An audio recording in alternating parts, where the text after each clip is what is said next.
최대 문제는 죄 문제다. 창세기 4장 16절에서 26절 말씀. 잘못된 문명이 주는 교훈.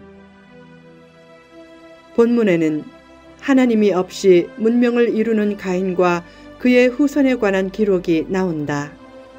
가인은 에덴 동산에서 쫓겨나 에덴 동편의 놋 땅에 거주했다.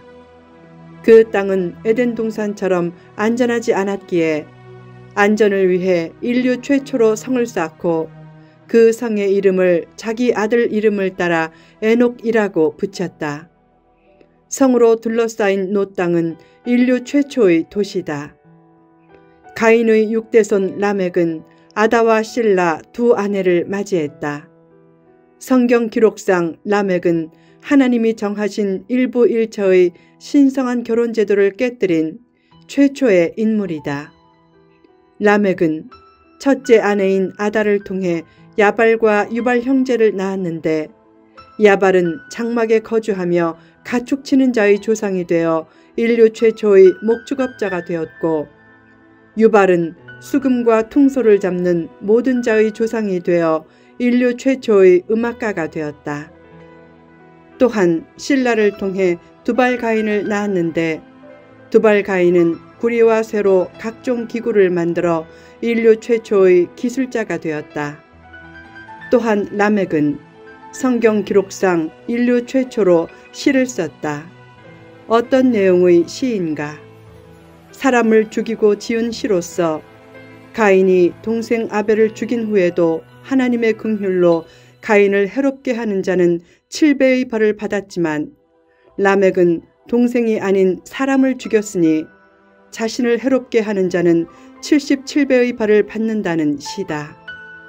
최초의 시가 아름다운 시가 아닌 하나님을 조롱하는 시였다. 가인의 후손을 통해 문명이 진보되는 모습을 보면서 얻는 교훈이 무엇인가? 1. 최대 문제는 죄 문제다. 가인의 후손을 통해 문명이 이루어지는 것을 보면 문명 자체가 좋은 것만은 아님을 새삼 느끼게 된다. 아담과 하와의 죄 때문에 하나님과의 관계가 단절되고 그 다음으로 인간과의 관계 및 환경과의 관계도 단절된다. 더 나아가 자기와의 관계도 단절된다. 자기와의 관계가 단절된 사람은 대개 극단적인 두 방향으로 행동한다. 첫째, 유리하는 자가 되어 끝없이 방황한다. 좋은 일에 과감히 나서지 못하고 늘 주저하는 것은 자기 단절의 삶을 살고 있다는 표시다. 온유와 우유보다는 다르다. 엄밀한 의미에서 우유보다는 죄다. 더 좋은 세상과 더 좋은 삶을 위해 자기를 결단내려는 자기 결단이 없으면 환경과 상황을 극복하는 자기 초월도 이루지 못한다. 진리의 세계로 들어서려면 익숙한 현실에서 누리는 편리함과 결별할 줄 아는 결단이 필요하다. 둘째, 유리하는 자와는 거의 반대로 행동주의자가 되어 완벽하게 행동하려고 한다. 타락한 인간이 추구하는 완벽함은 오히려 더 인간을 추락시킨다. 완벽한 행동을 기대하지 말라.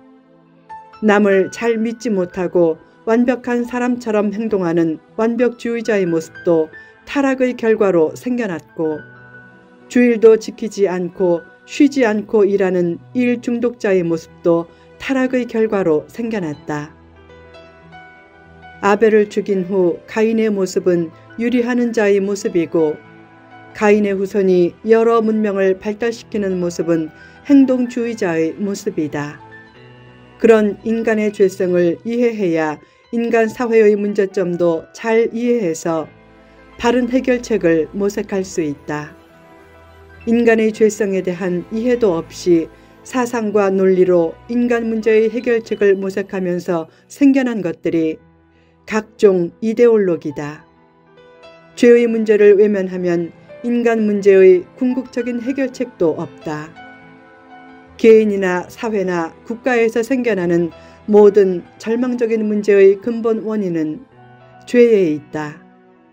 결국 예수님을 영접하고 죄 사함 받은 축복은 이 세상의 어떤 축복보다 귀한 것이다. 그 사실을 깊이 인식하면 범사에 감사할 수 있다. 복음 안에 있어도 죄로부터 완전히 면제되는 것은 아니지만 더 이상 죄가 즐겁지 않게 된다. 더 나아가 회개의 영을 통해 죄의 문제를 해결하면 다른 문제도 해결의 길에 들어서게 된다.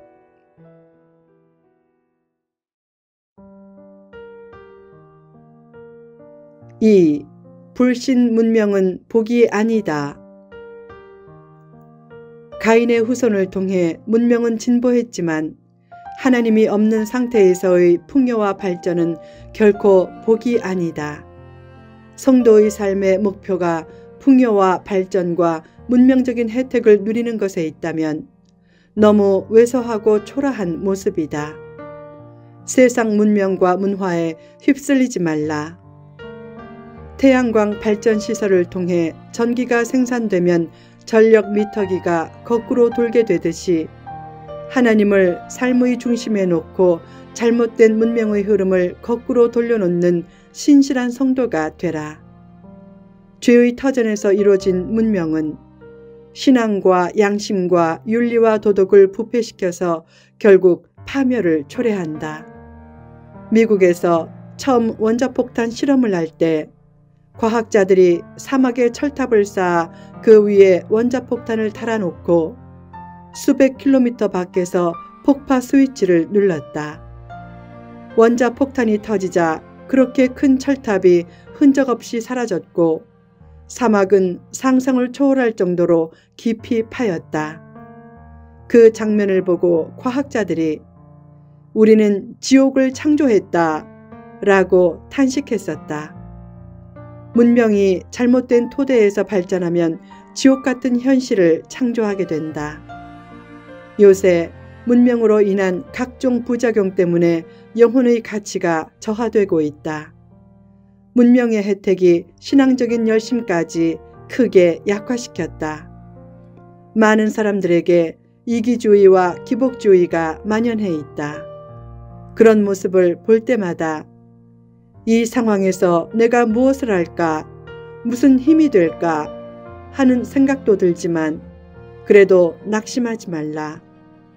내가 선한 뜻을 세우면 그것 자체가 변화의 동력이고 그때 하나님이 도와주시고 필요하면 좋은 동력자도 붙여주신다. 엘리야가 아합 왕 때 탄원했다. 하나님, 다 바알에게 무릎 꿇고 나만 남았습니다. 그때 하나님이 말씀했다. 걱정 마라.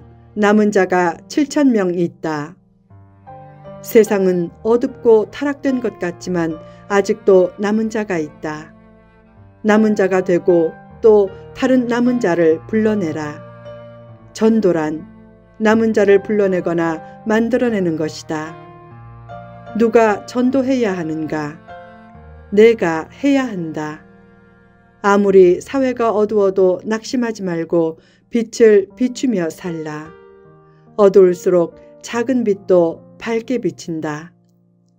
가인이 아닌 아벨처럼 살려면 때로는 골치 아픈 일도 겪지만 그 과정을 통해 하나님은 큰 복을 주신다. 하나님의 살아계심을 믿고 하나님의 마음을 가지고 하나님의 뜻을 안다면 적당히 살 수 없게 된다. 그래서 신실하게 하나님의 뜻을 따라 살려고 하면 사람들이 냉소한다. 왜 그렇게 어려운 길로 갑니까? 적당히 즐기며 사세요. 너무 딱딱하게 살지 말고 융통성 있게 사세요. 그런 음성에 내 영혼이 도둑맞지 않도록 하라. 등이 굽은 채로 적당히 일하다가 어디에서도 쓰임받지 못하는 것은 더 괴롭고 외롭고 골치 아픈 일이다. 천국에 갈 때까지 적당히 믿지 말고 거룩한 일의 선두에 선 1등 성도가 되고 교회에서는 대표적인 교인이 되어 힘써 선교하라. 세상 문화가 무섭게 유혹하는 상황에서 다시 한번 세상의 잘못된 흐름을 끊는 기독교 문화가 절실하게 필요하다.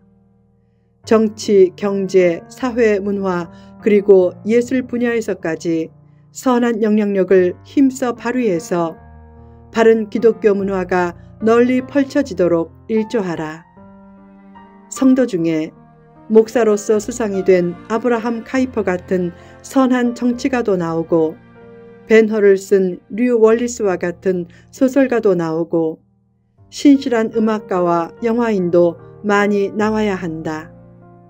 특히 하나님이 내 곁에 있게 하신 사람을 인물로 만들기 위해 예배하고 기도하고 나눔과 선교의 본을 보이라. 지금 큰 힘이 없어도 거룩한 꿈과 비전을 가지고 힘써 헌신하면 언젠가 꿈꾼 대로 이루어지는 꿈같은 역사가 나타날 것이다.